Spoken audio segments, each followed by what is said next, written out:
बच्चों, आज हमारे एनसीईआरटी बुक का 10वीं की का 2 चैप्टर हमने कर लिए हैं। आज हमारा तीसरा चैप्टर है। तीसरे चैप्टर का नाम है धातु अधातु।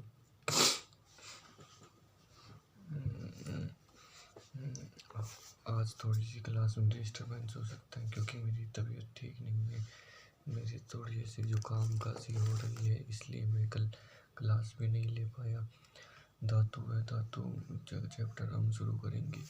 9वीं कक्षा में आपने कई तत्वों के बारे में पढ़ा होगा। आपने देखा कि किस प्रकार तत्वों को उनके गुणधर्म के आधार पर धातु अधातु में वर्गीकृत किया जाता है। अपने दैनिक जीवन में धातु अधातु के उपयोग पर विचार कीजिए। आपके विचार में कौन से गुणधर्म तत्वों को धातु अधातु में वर्गीकृत करते हैं? किस प्रकार ये गुणधर्म उन तत्वों के उपयोग से संबंधित रहते हैं? हम इनके कुछ गुणधर्मों का विस्तार से अध्ययन करेंगे।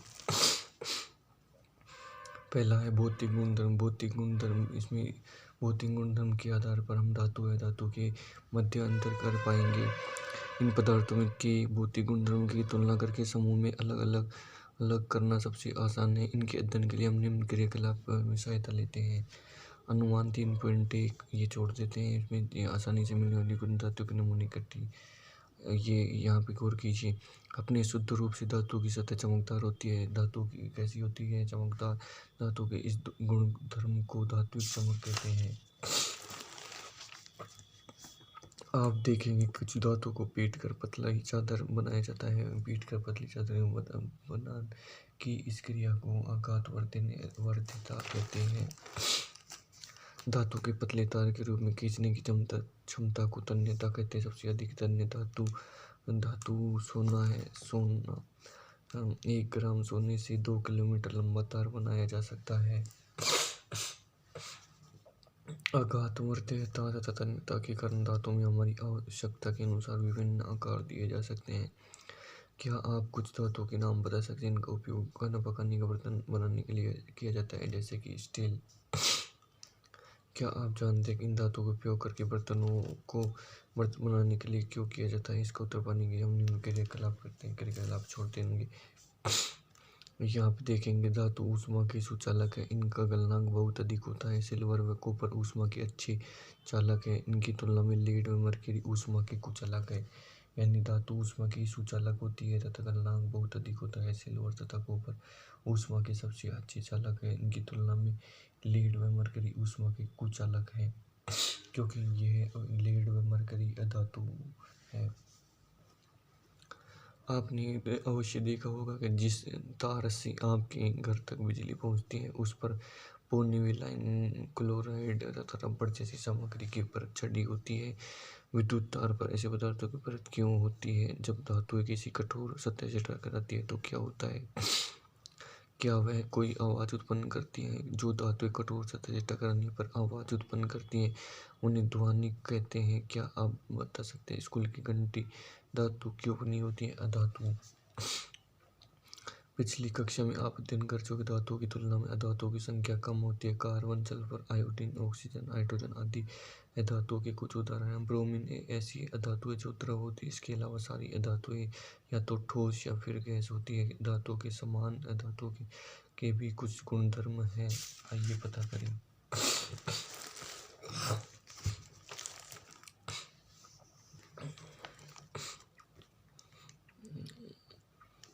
अपनी कक्षा में धातु तथा अधातु के सामान्य गुणधर्मों की चर्चा कीजिए। आप निश्चित रूप से इस निष्कर्ष पर पहुंचे कि केवल भौतिक गुणधर्म के आधार पर ही हम तत्वों को वर्गीकृत नहीं कर सकते। मरकरी को छोड़कर सारी धातु कमरे के ताप पर ठोस अवस्था में पाई जाती है। आपने देखा होगा धातुओं का गलनांक अधिक होता है, लेकिन गैलियम तथा सीजियम का गलनांक बहुत कम होता है। धातुओं का गलनांक अधिक होता है, लेकिन गैलियम तथा सीजियम का गलनांक बहुत कम होता है। यदि आप अपनी हथेली पर इन धातुओं के रखेंगे तो पिघलने लगेंगी। आयोडीन अधातु होते भी चमकीली होती है। ये धातु की अपवाद है। आयोडीन अधातु होते हुए चमकीली होती है, यानी चमकीला होना धातुओं का गुण है। कार्बन ऐसी अधातु है जो विभिन्न रूपों में विद्यमान रहती है। प्रत्येक रूप में अपर रूप है। हीरा कार्बन का एक अपरूप है। यह सबसे कठोर प्राकृतिक पदार्थ है। इसका गलनांक तथा क्वथनांक बहुत अधिक होता है। कार्बन का एक अन्य अपरूप ग्रेफाइट विद्युत का सुचालक है। यानी कार्बन के अपरूप हमेशा कुचालक होते हैं, लेकिन इसमें ग्रेफाइट है जो कुचालक सुचालक है। क्षारीय धातु किन्हें कहते हैं? Lithium, sodium, potassium. इतनी मुलायम हो कि इन्हीं चाकू से काटा जा सकता है। इनके घनत्व व गलनांक कम होते हैं। आगे देखेंगे, अधिकांश धातु ऑक्साइड प्रदान करते हैं जो जल में घुलकर अम्ल बनाते हैं। वही अधिकतर धातुएं क्षारकीय ऑक्साइड बनाते हैं। धातु के रासायनिक गुणधर्म। इसके लिए निम्न धातु के नमूने एकत्र कीजिए। धातु को वायु में दहन करने से क्या होता है? धातु वायु में दहन करने से वो आग पकड़ लेती है। लगभग सभी धातुएं ऑक्सीजन के साथ मिलकर संगत धातु की ऑक्साइड बनाती है। धातु प्लस ऑक्सीजन धातु ऑक्साइड। उदाहरण के लिए, जब कॉपर को वायु की उपस्थिति में गर्म किया जाता है तो यह ऑक्सीजन के साथ मिलकर काले रंग का कॉपर ऑक्साइड बनाती है। Cu+O2 copper oxide. इसी प्रकार एल्यूमिनियम ऑक्साइड प्रदान किया जाता है, Al+3O2 Al2O3। आपने देखा है कि कॉपर ऑक्साइड हाइड्रोक्लोरिक अम्ल की से कैसे अभिक्रिया करते हैं। Copper oxide aluminium copper oxide hydrochloric अम्ल के साथ कैसे अभिक्रिया करते हैं। धातु ऑक्साइड की प्रकृति ये याद रखना क्षारीय होती है, लेकिन एल्यूमिनियम ऑक्साइड और जिंक ऑक्साइड जैसे कुछ धातु ऑक्साइड अम्लीय तथा क्षारीय दोनों प्रकार के व्यवहार प्रदर्शित करते हैं। यानी धातु ऑक्साइड की प्रकृति क्षारीय होती है, लेकिन दो ऐसे तत्व हैं, एल्यूमिनियम ऑक्साइड तथा जिंक ऑक्साइड, जिनकी धातु ऑक्साइड की का व्यवहार अम्लीय तथा क्षारीय दोनों प्रकार का होता है। ऐसी धातु ऑक्साइड को उभयधर्मी ऑक्साइड कहते हैं।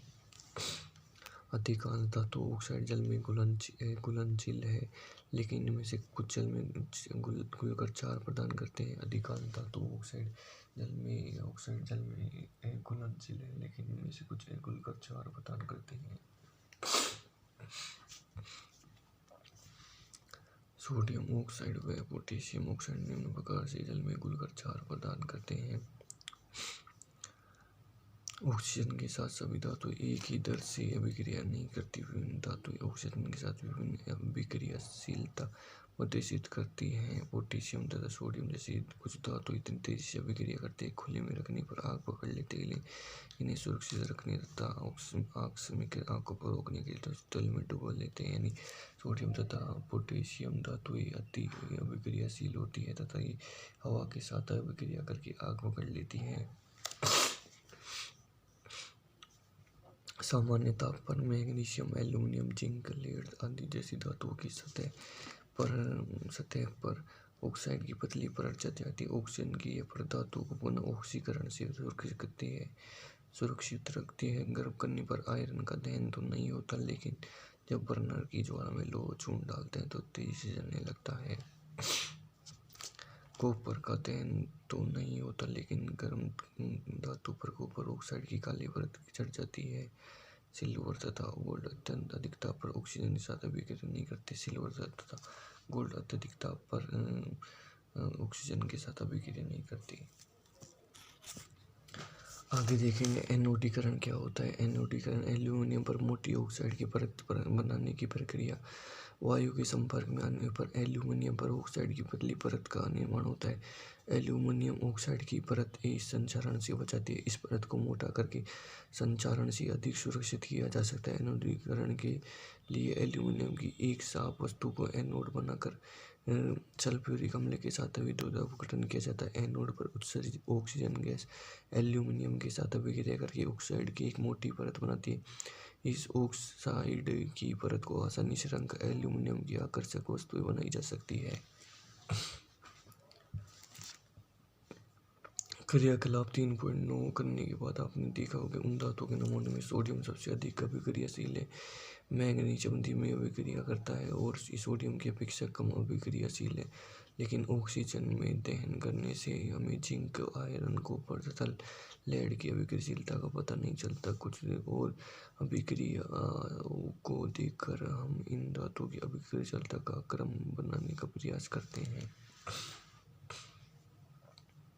धातु जब जल के साथ अभिक्रिया करती है तो क्या होता है?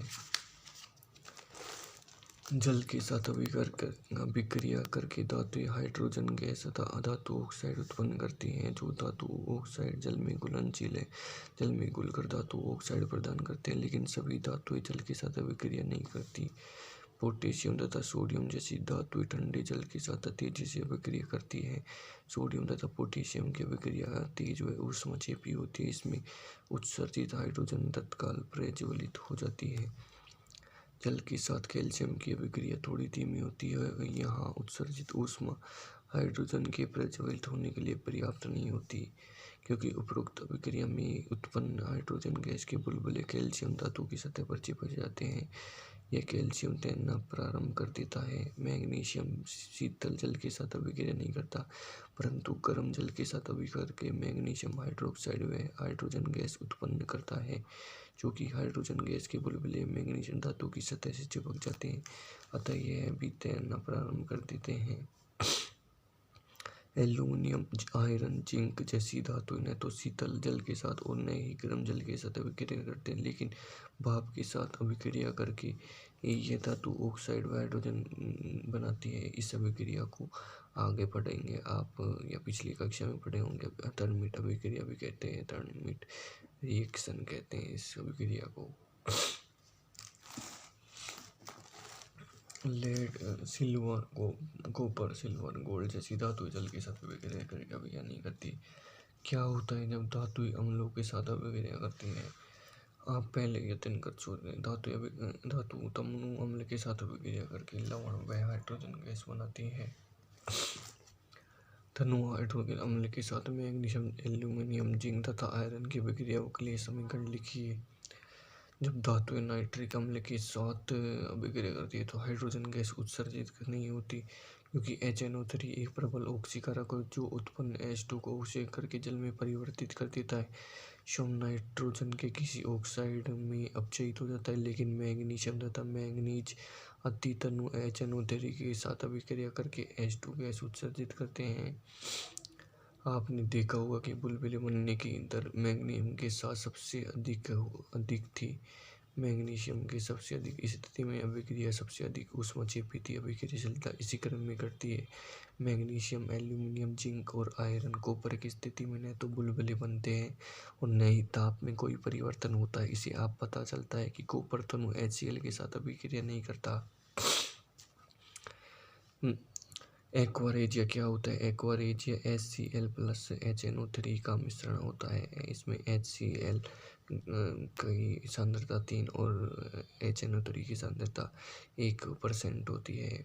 3 अनुपात में सांद्र नाइट्रिक अम्ल का ताज़ा मिश्रण होता है। यह गोल्ड को गला सकता है, जबकि दोनों में से किसी अम्ल में के लिए क्षमता नहीं होती कि एक्वा रेजिया भगवता द्रव होने के साथ प्रबल संचारक है। उन अभिकर्मकों में से एक है जो गोल्ड व प्लेटिनम को गलाने में समर्थ होता है। अन्य धातु लवणों के साथ विलयन के साथ धातु कैसे अभिक्रिया करती है? अभिक्रियाशील धातु अपने से कम अभिक्रियाशील धातु को उसके यौगिक के विलयन या गलित अवस्था में विस्थापित कर देते हैं। पिछले खंड में हमने देखा है कि सभी धातुएं अभिक्रियाशीलता समान नहीं होती। हमने ऑक्सीजन तथा जल तथा अम्ल के साथ विभिन्न धातुओं की अभिक्रियाशीलता की जांच की, लेकिन सभी धातुओं उन अभिकर्मकों के साथ अभिक्रिया नहीं करती। अयस्कों का समवर्तीकरण। पृथ्वी से खनित अयस्कों में मिट्टी, रेत आदि जैसी कई अशुद्धियां होती हैं, जिन्हें गैंग कहते हैं। धातु के निष्कर्षण से पहले अयस्क की अशुद्धियों को हटाना आवश्यक होता है। अयस्कों को से गैंग को हटाने के लिए जिन प्रक्रियाओं का उपयोग होता है वे अयस्क व गैंग के भौतिक व रासायनिक गुणधर्मों पर आधारित होते हैं। इस पृथक्करण के लिए विभिन्न तकनीक अपनाई जाती है। सक्रियता श्रेणी से नीचे वाली धातु का निष्कर्षण। सक्रियता श्रेणी में नीचे आने वाली धातुएं काफी क्रियाशील होती है। इन धातुओं की ऑक्साइड को केवल गर्म करने से ही धातु प्राप्त किया जा सकता है। उदाहरण के लिए सिनबार। मरकरी पारद एक अयस्क है। वायु में गर्म करने पर सबसे पहले मरकरी ऑक्साइड में परिवर्तित होता है। अधिक गर्म करने पर मरकरी ऑक्साइड मरकरी पारद में अपचयित हो जाता है। HCH+3O2 की अभिक्रिया होती है तो HgO+2SO2 में अपघटित हो जाता है। उसके बाद HgO का तापन किया जाता है तो Hg तथा ऑक्सीजन में यह टूट जाता है। इसी प्रकार प्राकृतिक रूप से CO2 के रूप में उपलब्ध तांबों को केवल वायु में गर्म करके इसको अयस्क में से अलग किया जा सकता है। CO2+3O2 CO2O+SO2। सक्रियता श्रेणी के मध्य में स्थित धातुओं का निष्कर्षण। सक्रियता श्रेणी के मध्य में स्थित धातुएं जैसे आयरन, जिंक, लेड, कॉपर आदि की अभिक्रियाशीलता मध्यम होती है। प्रकृति में यह सल्फाइड तथा कार्बोनेट के रूप में पाई जाती है। सल्फाइड और कार्बोनेट की तुलना में धातु के उसके ऑक्साइड से प्राप्त करना अधिक आसान है। इसलिए अपचयन से पहले धातु के सल्फाइड व कार्बोनेट को धातु ऑक्साइड में परिवर्तित करना आवश्यक है।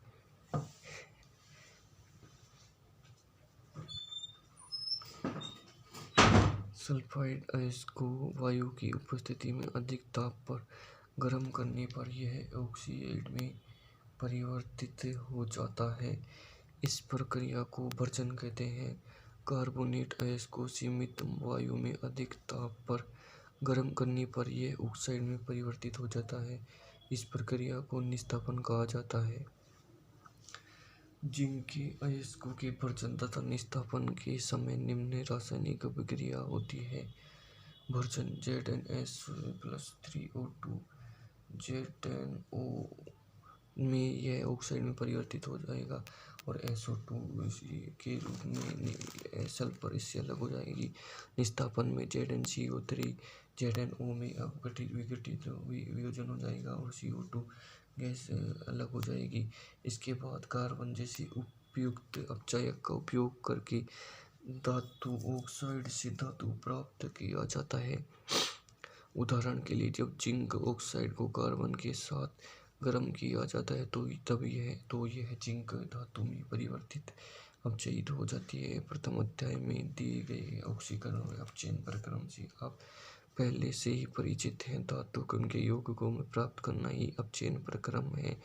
कार्बन का उपयोग कर धातु के ऑक्साइड को धातु में अपचयन करने के अलावा विस्थापन अभिक्रिया का भी उपयोग किया जा सकता है। अत्यधिक अभिक्रियाशील धातु जैसे सोडियम, कैल्शियम, एल्यूमीनियम आदि को अपचायक के रूप में उपयोग किया जाता है क्योंकि ये निम्न अभिक्रियाशील वाली धातु के उनके यौगिकों में विस्थापित कर सकते हैं। उदाहरण के लिए मैग्नीशियम ऑक्साइड को एल्यूमीनियम चूर्ण के साथ गर्म कर किया जाता है तो 3MnO2+Al Mn+Al2O3। क्या आप उन पदार्थों को पहचान सकते हैं जिनका ऑक्सीकरण या अपचयन हो रहा है? यह विस्थापन अभिक्रियाएं अत्यधिक ऊष्माक्षेपी होती है। इसमें उत्सर्जित ऊष्मा की मात्रा इतनी अधिक होती है कि धातुएं गलित अवस्था में प्राप्त होती है। वास्तव में आयरन Fe2O3 के साथ एल्यूमीनियम की अभिक्रिया करके रेल की पटरी व मशीनी पुर्जों की तारों को जोड़ने के लिए किया जाता है। इस अभिक्रिया को थर्मिट अभिक्रिया कहते हैं। Fe2+O3+Al की अभिक्रिया होती है तो Fe+Al2O3 में बदल जाता है। सक्रियता श्रेणी में सबसे ऊपर स्थित धातुओं का निष्कर्षण। अभिक्रियाशीलता श्रेणी में सबसे ऊपर स्थित धातुएं अत्यधिक अभिक्रियाशील होती है। इन्हें कार्बन के साथ गर्म करके इनके यौगिक प्राप्त नहीं किया जा सकता। उदाहरण के लिए कार्बन के द्वारा सोडियम, मैग्नीशियम, कैल्शियम, एल्यूमीनियम आदि के ऑक्साइड का अपचयन कर उन्हें धातु में परिवर्तित नहीं किया जा सकता। इन धातुओं की बंधुता कार्बन की अपेक्षा ऑक्सीजन के प्रति अधिक होती है। इन धातुओं की विद्युत अपघटनीय अपचयन द्वारा प्राप्त किया जा जाता है। उदाहरण के लिए सोडियम व मैग्नीशियम तथा कैल्शियम को उनकी गलित क्लोराइडों के विद्युत अपघटन से प्राप्त किया जाता है।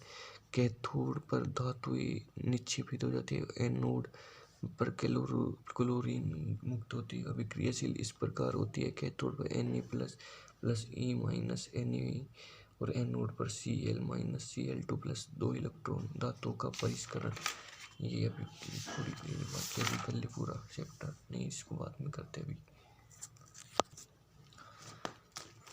धातुओं का परिष्करण कैसे होगा।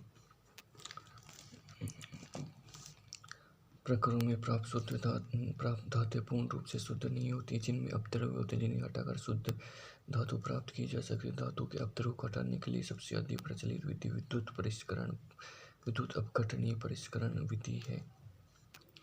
विद्युत अपघटनीय परिष्करण copper, zinc, tin, nickel, silver, gold आदि जैसी अनेक धातुओं का परिष्करण विद्युत अपघटन द्वारा किया जाता है। इस प्रकार में अशुद्ध धातु को एनोड तथा शुद्ध धातु की पतली परत को कैथोड माना जाता है। धातु के लवण विलयन का उपयोग विद्युत अपघट्य के रूप में होता है।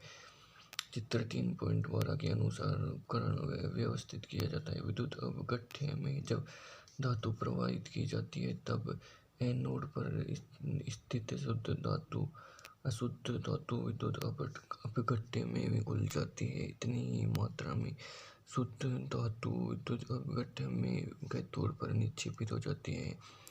विलय अशुद्धियाँ विलयन में चली जाती है। अविलय अशुद्धियाँ एनोड तली पर निक्षेपित हो जाती है, जिसे एनोड पंख कहते हैं। संचारण के बारे में हमने पहले चैप्टर में भी विस्तार से चर्चा की है। खुली वायु में कुछ दिन छोड़ देने पर सिल्वर की धातुएं वस्तुएं काली हो जाती है। सिल्वर को वायु में उपस्थिति में सल्फर के साथ अभिक्रिया करके सिल्वर सल्फाइड की परत बनाने के कारण ऐसा होता है। कॉपर वायु में उपस्थित आर्द्र कार्बन डाइऑक्साइड के साथ अभिक्रिया करता है, जिसके इसकी सतह से भूरे रंग की चमक धीरे धीरे खत्म हो जाती है। इससे हरे रंग की परत चढ़ जाती है। यह हरा पदार्थ कॉपर कार्बोनेट होता है। लंबे समय तक आर्द्र वायु में रहने पर लोहे पर भूरे रंग की पत्थर की पदार्थ की परत चढ़ जाती है, जिसे जंग कहते हैं।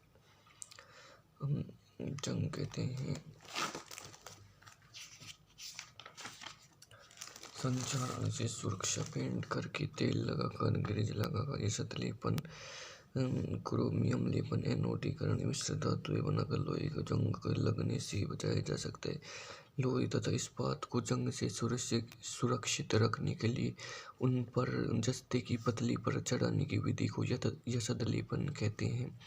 जस्ते की परत नष्ट हो जाने के बाद भी यशदलेपित वस्तु जंग से सुरक्षित रहती है। क्या आप इसका कारण बता सकते हैं। धातु के गुणधर्म को बेहतर बनाने की अच्छी विधि मिश्रात्वन है। इस विधि से हम इच्छानुसार धातु के अत्यंत गुणधर्म प्राप्त कर सकते। उदाहरण के लिए, ये लोहा सर्वाधिक उपयोग में आने वाली धातु है, लेकिन कभी भी शुद्ध अवस्था में इसका उपयोग नहीं किया जाता। इसलिए क्योंकि शुद्ध लोहा अत्यंत नरम होता है, गर्म करने पर सुगमता पूर्वक खिंच जाता है। लेकिन यदि इसमें थोड़ा कार्बन लगभग 0.05% मिला दिया जाए तो कठोर तथा प्रबल हो जाता है। लोहे के साथ निकल व क्रोमियम मिलाने पर हमें स्टेनलेस इस्पात प्राप्त होता है, जो कठोर होता है, इसमें जंग नहीं लगता। इसी प्रकार यदि लोहे के साथ कोई अन्य पदार्थ मिश्रित किया जाता है तो उसके गुणधर्म बदल जाते हैं। वास्तव में कोई अन्य पदार्थ मिलाकर किसी भी धातु के गुणधर्म बदले जा सकते हैं। यह पदार्थ धातु है, अधातु कुछ भी हो सकता है। दो या दो से अधिक धातुओं के सममांगी मिश्रण को मिश्र धातु कहते हैं। इसे तैयार करने के लिए इस पहले मूल धातु को गलित अवस्था में लाया जाता है, तत्पश्चात दूसरे तत्वों को एक निश्चित अनुपात में इसमें विलीन किया जाता है। फिर इसके कमरे के ताप पर शीतलीकृत किया जाता है। शुद्ध सोने को 24 कैरेट कहते हैं। यह काफ़ी नरम होता है। इसमें आभूषण बनाने के लिए यह उपयुक्त नहीं होता। इसमें कठोर बनाने के लिए चांदी तथा तांबा मिलाया जाता है। भारत में अधिकांशतः आभूषण बनाने के लिए 22 कैरेट सोने का उपयोग किया जाता है। इसका तात्पर्य यह है कि 22 भाग शुद्ध सोने से 2 भाग तांबा व चांदी का मिलाया जाता है। यदि कोई एक धातु पारद है, इसके मिश्र धातु को अमलगम कहते हैं। शुद्ध धातु की अपेक्षा इसके मिश्र धातु की विद्युत चालकता व गलनांक कम होती है।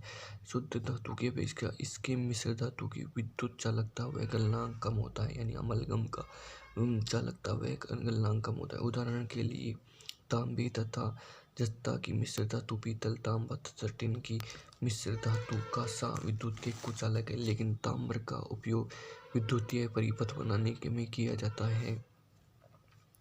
सीसा व टिन की मिश्र धातु सोल्डर, इसका गलनांक बहुत कम होता है। इसका उपयोग विद्युत तारों की परस्पर वेल्डिंग के लिए किया जाता है। तो हमने तीसरा चैप्टर कंप्लीट कर दिया है। अब चौथा चैप्टर अगली बार देखेंगे। धन्यवाद दोस्तों।